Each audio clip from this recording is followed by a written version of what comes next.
Oddrúnargrátr, the lament of Oddrún. The Oddrúnargrátr follows Oddrúnarkviða 3 in the Codex Regius. It is not quoted or mentioned elsewhere, except that the composer of the short Sigurðlay seems to have been familiar with it. The Volsunga saga says nothing of the story on which it is based, and mentions Oddrún only once, in the course of its paraphrase of Brunhild's prophecy from the short Sigurðlay. That the poem comes from the 11th century is generally agreed.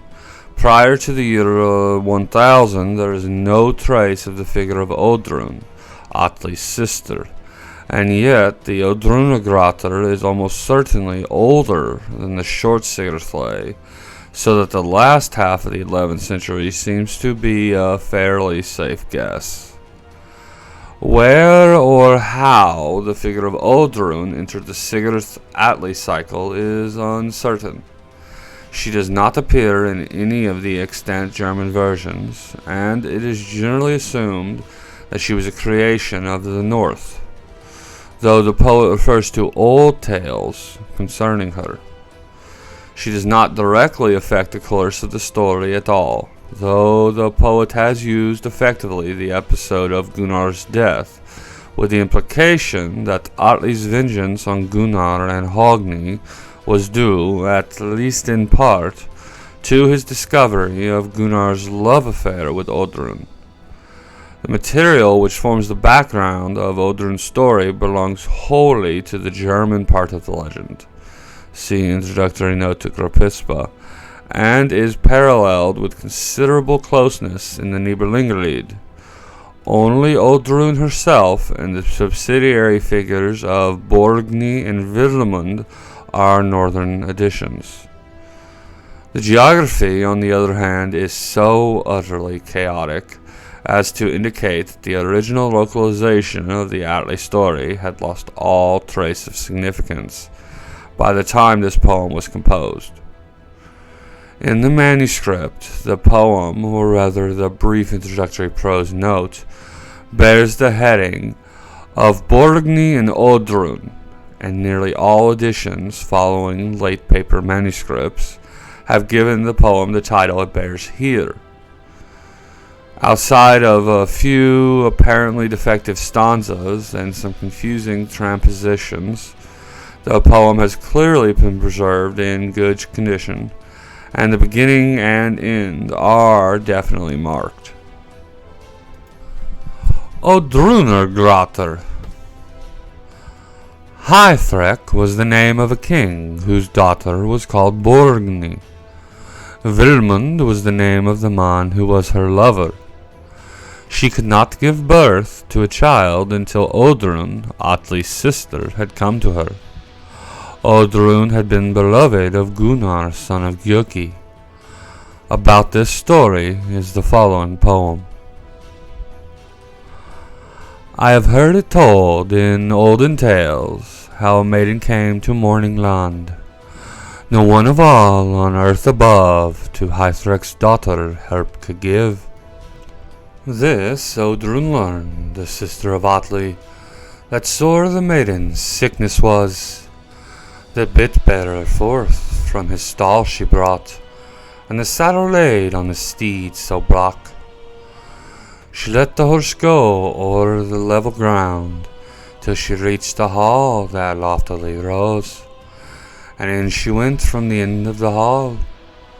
From the weary steed the saddle she took, hear now the speech that first she spake. What news on earth? Or what has happened in Hunland now? A serving maid spake. Here Borgny lies in bitter pain. Thy friend and Oddrún thy help would find. Oddrún spake. Who worked this woe for the woman thus, or why so sudden is Borgny sick? The serving maid spake. Vilmund is he, the hero's friend, who wrapped the woman in bedclothes warm. For 5 winters yet her father knew not. Then no more they spake, methinks. She went at the knees of the woman to sit. With magic Oddrún and mightily Oddrún chanted for Borgny potent charms. At last were born a boy and girl, son and daughter of Hogni's slayer. Then speech the woman so weak began, nor said she aught, ere this she spake. So may the holy ones thee help, Frigg and Freya, and favouring gods, as thou hast saved me from sorrow now. Oddrún spake, I come not hither to help thee thus, because thou ever my aid didst earn. I fulfilled the oath that of old I swore, that aid to all I should ever bring, when they shared the wealth the warriors had. Borgny spake, Wild art thou, Oddrún, and witless now, that so in hatred to me thou speakest. I followed thee where thou didst fare, as we had been born of brothers twain. Oddrún spake, I remembered the evil one eve thou spakest, when a draught I gave to Gunnar then. Thou didst say that never such a deed by maid was done, save by me alone. Then the sorrowing woman set her down to tell the grief of her troubles great.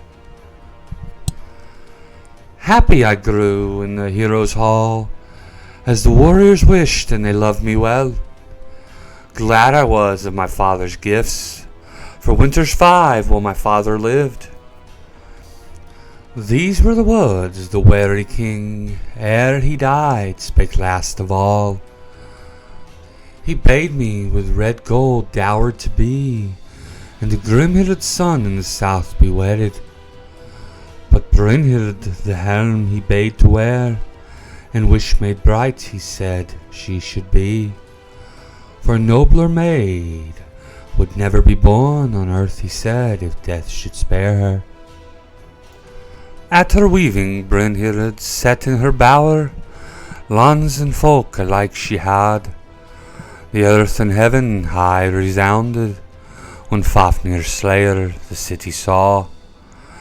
Then battle we fought with the foreign swords, and a city was broken that Brynhild had. Not long thereafter, but all too soon, their evil wiles full well she knew. Woeful for this her vengeance was, as so we learn to our sorrow all. In every land shall all men hear, how herself at Sigurd's side she slew. Love to Gunnar then I gave, to the breaker of rings, as Brynhild might. To Atli rings so red they offered, and mighty gifts to my brother would give. 15 dwellings fain would he give, for me and the burden that Grani bore. But Atli said he would never receive marriage gold from Gjuki's son. Yet could we not our love overcome, and my head I laid on the hero's shoulder. Many there were of kinsmen mine, who said that together us they had seen. Atli said that never I would evil plan or ill deed do, but none may this of another think, or surely speak when love is shared. Soon as men did Atli send in the murky wood on me to spy. Thither they come, where they should not come, where beneath one clover close we lay. To the warriors ruddy rings we offered, that not to Atli ere they should say. But swiftly home they hastened thence, and eager all to Atli told. But clothes from Gudrun kept they hid, what first of all she ought to have known. Great was the clatter of gilded hoofs on Gookie sons through the gateway road. The hero heart they hewed from Hogney then, and the other they cast in the serpent's cave. The hero eyes on his harp then smote, for help from me in his heart yet hoped the high-born king might come to him. Alone was I gone to Germond then, the draught to mix and ready to make. Sudden I heard from Hellessie clear how in sorrow the strings of the harp resounded. I bade the serving maids ready to be, for I longed the hero's life to save. Across the sound the boats we sailed, till we saw the whole of Atli's home. And crawling the evil woman came, Atli's mother, may she ever rot. And hard she bit to Gunnar's heart, so I could not help the hero brave. Oft have I wondered how after this serpent-sped goddess I still might live, for well I love the warrior brave, the giver of swords as my very self. Thou didst learn, see and listen, the while I said the mighty grief that was mine and theirs. Each man lives as his longing wills. Oddrún's lament is ended now.